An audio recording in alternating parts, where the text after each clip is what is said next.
So there is never a dull day when covering the 49ers. And today, well, this week wasn't going to be dull because this team is trying to bounce back from two straight losses, but it just intensified. News has come in that Brock Purdy suffered a concussion on Monday night in Minneapolis.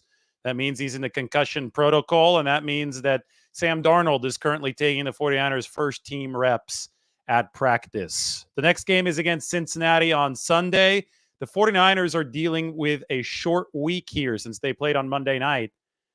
Purdy was not placed into the concussion protocol until Tuesday.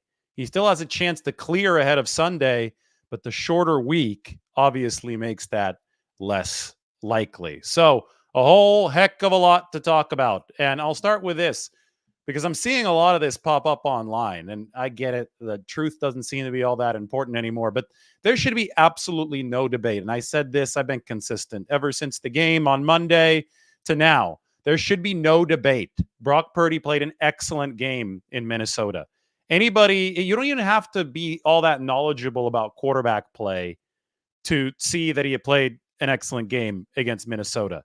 And sometimes quarterback performance is not directly tied to whether or not a team won or lost. Sometimes when a team loses, it's the fault of other portions of the game plan. I mean, if you want to assign blame for the 49ers losing to the Vikings, Purdy is really damn far down that list.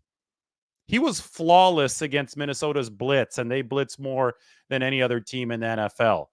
On top of that, his two mistakes, and I would venture to say, and Kyle Shanahan agrees with this, there was only one real mistake, and that was the first interception.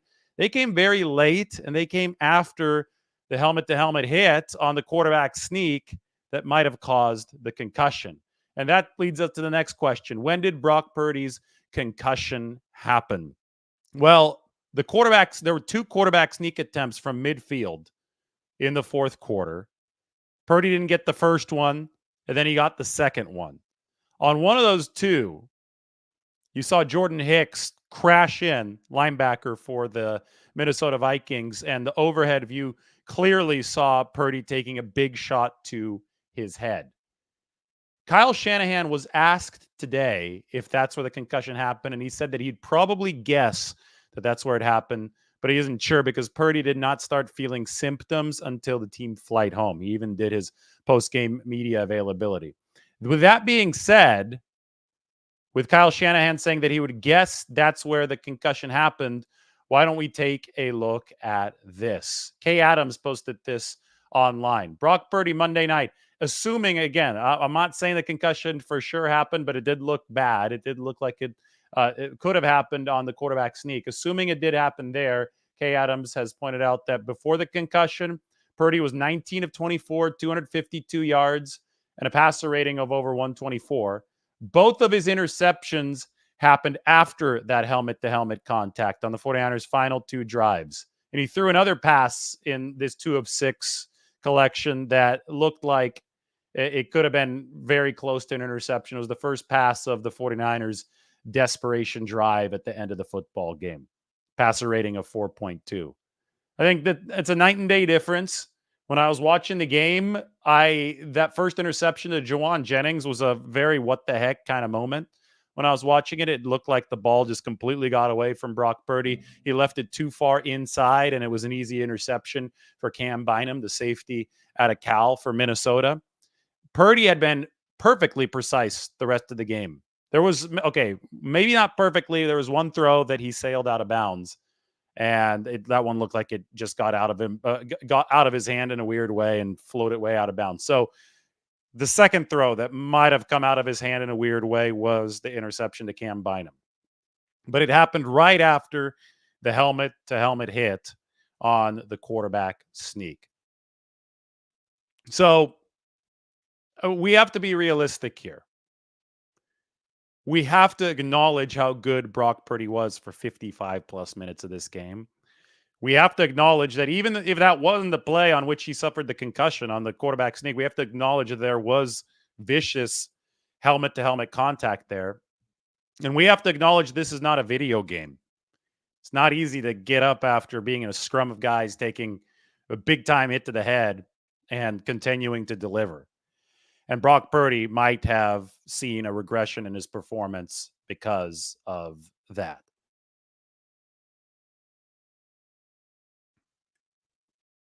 Those numbers right there, they are staggering. Now, I will say, and I could put it up one more time, there definitely was not a big sample size after the quarterback sneak and the helmet to helmet hit.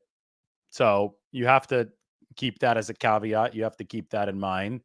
But Purdy did look like a markedly different quarterback after it. And even, I mean, with the 2 interceptions counted, Brock Purdy still played a really good game. And that's one of the narratives right now that is starting to take off that shouldn't be a narrative. I mean, some people just don't know what they're talking about in this situation. Any objective evaluator of quarterback play, even considering the one miss to Jawan Jennings for the interception, would say, damn, Purdy played a good game. Because he would see the blitzes that he beat, and he was flawless against those. He would see the different level of throws that he made to different parts of the field. There are parts over the intermediate part of the field that were absolutely sensational, layered over linebackers in front of safeties. They would see the scrambling ability to get away from that one sack early in the game and then run around the linebacker to the sideline for a big first down. People like to blame others when they're in a histrionic emotional state. And the 49ers lost, so there's histrionics everywhere. There are emotions everywhere. So the natural target just goes to the quarterback, but it's just not smart analysis. And smart analysis of this game is that Brock Purdy played an excellent game. And he had the 49ers in a good position there at the very end, but obviously he took that shot to the head. He is now in concussion protocol. We do know that concussion protocol is extremely intensive, especially these days in the NFL. He's going to have to go through a lot of cognitive testing to be cleared to return. So there's I think, a very strong chance that he's not ready to go for Sunday. Nobody knows at this point. Nobody knows, but this is why the 49ers signed Sam Darnold for this exact situation. They signed a quarterback who they thought would be better than Trey Lance, who was better than Trey Lance this offseason, beat Trey Lance out for the number 2 spot because only 7 NFL quarterbacks last year played the full season. The 49ers, of course, went through a ton of QBs. They ended up having Christian McCaffrey try to throw a pass in the NFC Championship game after their first 4 quarterbacks got hurt last season. So the 49ers wanted to have the best backup in the league, and they might have the best backup in the league in Sam Darnold. They signed him for this exact situation of Brock Purdy unavailability or uncertainty surrounding Brock Purdy. And right now we are dealing with the latter. This is not a situation where the 49ers are thinking about making a switch to Sam Darnold. There would be absolutely no reason to do that unless Purdy is medically unavailable to play for a longer period of time. Brock Purdy is the most efficient quarterback in the NFL right now. Despite the fact the 49ers have lost the past 2 games and the fact that he didn't play a good game against Cleveland, although he finished very strong against Cleveland to put the 49ers into position to win. Despite that, Brock Purdy still leads the league in expected points added per play. I think he's still at number 2 in QBR. So based on any metric, Brock Purdy is having an elite season for the 49ers. Sam Darnold is his backup. The 49ers are very pleased with how Purdy has played. Shanahan even came out after the game against Minnesota and said point blank, I thought that Brock Purdy only had one bad play, and it's the interception to Jawan that was intended for Jawan Jennings that was picked off by Cam Bynum, the first interception that I'm talking about. So it is, 49ers fans, sometimes it doesn't seem like they appreciate what they have. They have a top 5 QB right now who's led the way to a 5-2 start for this football team, who put the team in position to be a good 6-1, right, with what he did in Cleveland, even despite his bad game.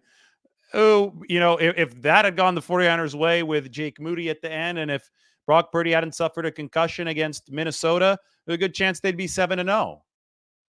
And the stats obviously don't lie in this situation either. Yet you still have Purdy taking a lot of flack. And the 49ers inside their building, they've noticed this. Have a listen to Fred Warner. This is Fred Warner's podcast that he does with his wife, Sydney, and he has noticed the talk about Brock Purdy. After a loss, back-to-back losses is, people outside of the building start, in the media Yeah. or whatnot, they start pointing fingers at people like, oh, they need to do this to this person, and what the heck's wrong with this person? And like, a lot of people are taking a lot of heat right now. This is just part of the business. Like when you're the quarterback, like you're going to take a blunt of the heat for just because you're the quarterback. I thought Brock played one of his best games. Like I thought he did great. When you said that people were going after him, I was like, wait, what? Exactly. Like people are just trying to find a reason to like point a finger at somebody. Obviously, they're going to point a finger at the defense. Yeah, we didn't play good, so I don't care. Like point them at us. Yeah, we'll be better. We have to be better. I have no problem with that. But to say that like Brock is like he's like our weak link or something, like that's like what the heck? There's a reason why you're not playing. There's nothing more false than that. I'm not tripping off outside noise. I'm just trying to have my guys back because he is the real deal, and I appreciate him a lot. Fred Warner's podcast. If you're saying that Brock Purdy didn't play well, there's a reason you're not playing. I think that sums it up well. I think also psychologically, people want to point the finger at somebody. It makes things simpler in their heads. If you're angry, right? If you're emotional, you're angry, you want to concentrate that anger at one spot. So quarterback being the most important position, especially over the long run in the aggregate of games, that's the place that people want to point. People try to point at Brock Purdy. Problem is, he's been an elite quarterback this year. The problem is he played one of his best career games on Monday night against Minnesota. So criticism of Brock Purdy is completely unhinged and completely untethered of any sort of truth. And that is the truth of the situation. Our Brock Purdy, Sam Darnold article, it's up on The Athletic. Go ahead and check it out. I'm going to put it right up there on the stage. There you go.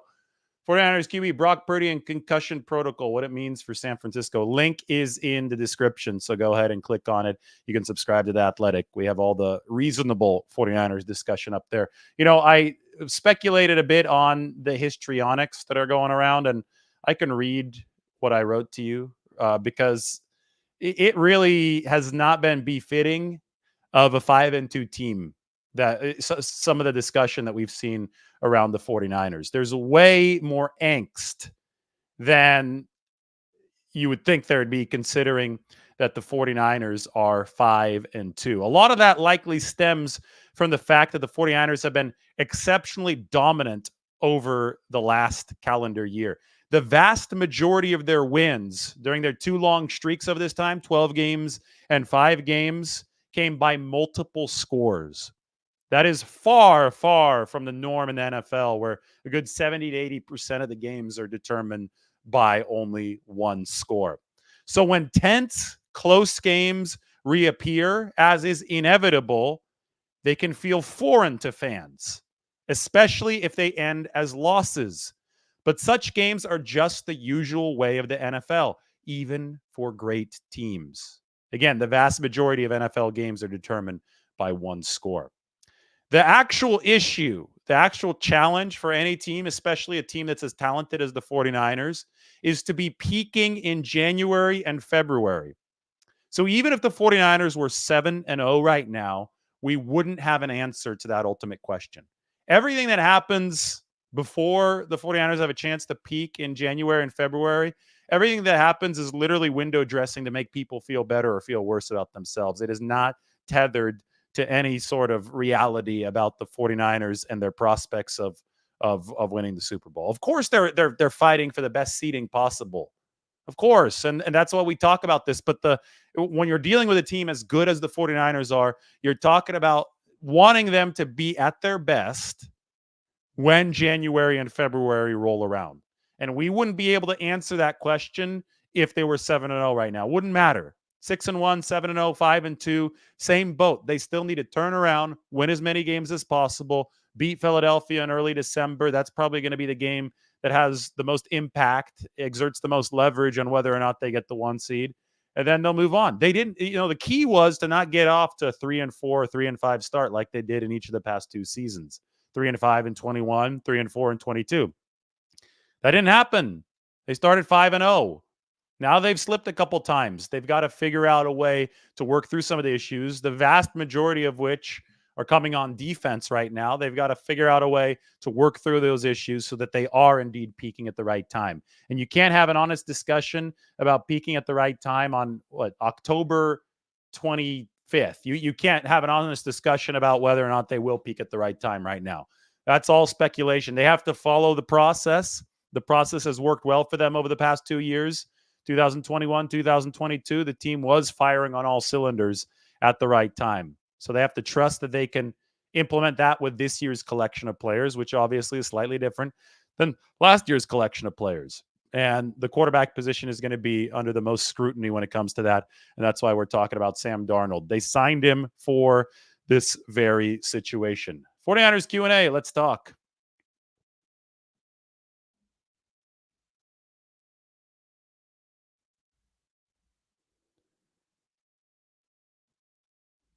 I'm ready for questions.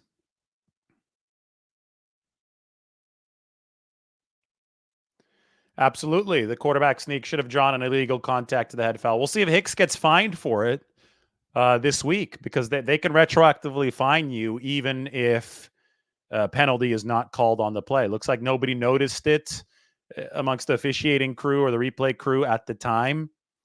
And I guess the officiating crew would have had to have seen it at the time, because the replay crew couldn't just chime in that situation. So we will see what the league does about it a little bit later.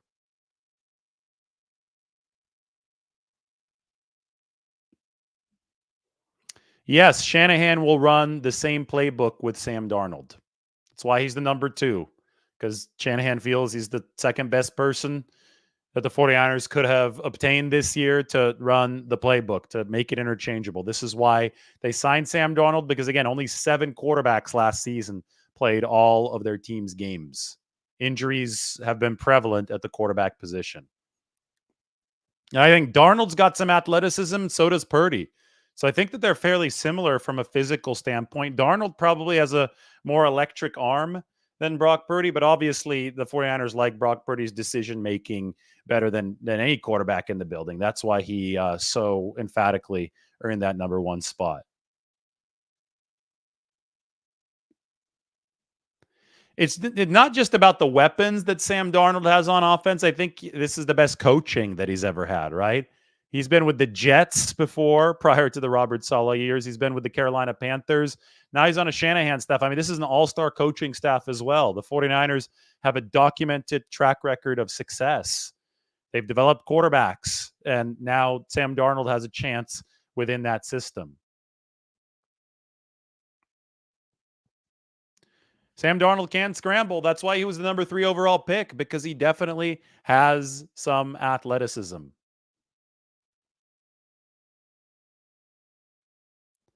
There's no way to know if Purdy will clear concussion protocol in time. I don't think that Shanahan was optimistic or pessimistic. It's out of his hands. This is cognitive testing with an independent evaluator.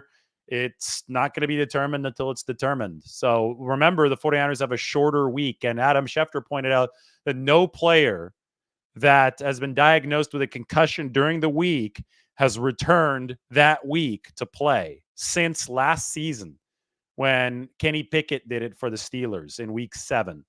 We're in week 8 now here of 2023. John Feliciano returned the week after a concussion, but he entered the protocol on Sunday. So he went Sunday to Sunday, played the next week. It actually might have been a Thursday to Sunday. No, it was a Sunday to Sunday. It was the Arizona Cardinals against the Dallas Cowboys. Either way, though, Brock Purdy is a shorter period of time. Brock Purdy is going to have to be Tuesday to Sunday. So we'll see. Shanahan's going to see as well, but we just don't know.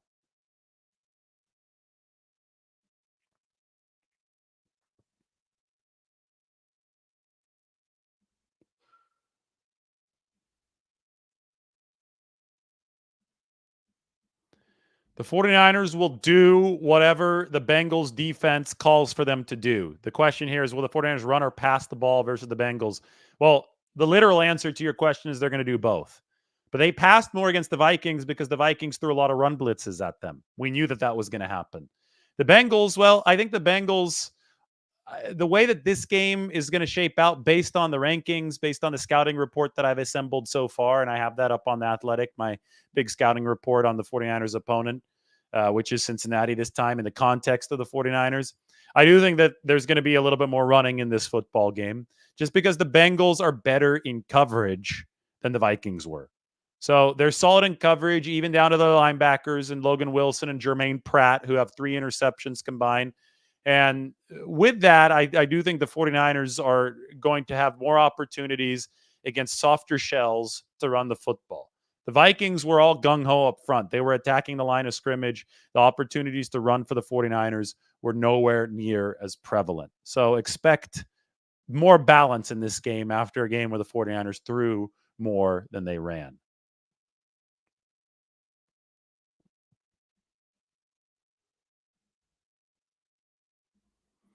I don't see Moore taking over as right tackle. The 49ers, I get it that Colton McKivitz had probably his worst game of the season, or at least second worst after week 1. But the theme with McKivitz is that anytime he's going up against an elite edge rusher, he struggles. So in week 1, he went up against TJ Watt. In week 7 here, he went up against Daniil Hunter.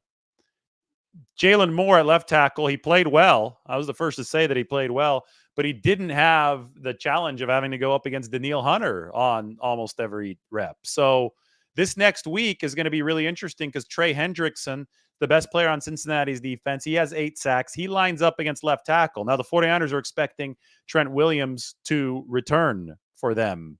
So if Trent Williams does return, then Jalen Moore doesn't have to face Trey Hendrickson. But Jalen better be ready because Trent's going to be coming off of that ankle injury. 49ers hope that Trent is going to be back out at practice tomorrow. They held him out against Minnesota because he wasn't going to be 100% yet, and they don't like that turf. They're going to be back on natural grass at Levi's, and they hope that Trent Williams will be back from his ankle sprain. All right, 21-minute show. That was my high school basketball number 21. Good stuff. We'll talk to you all very soon, maybe one more time tonight. Thanks for the questions.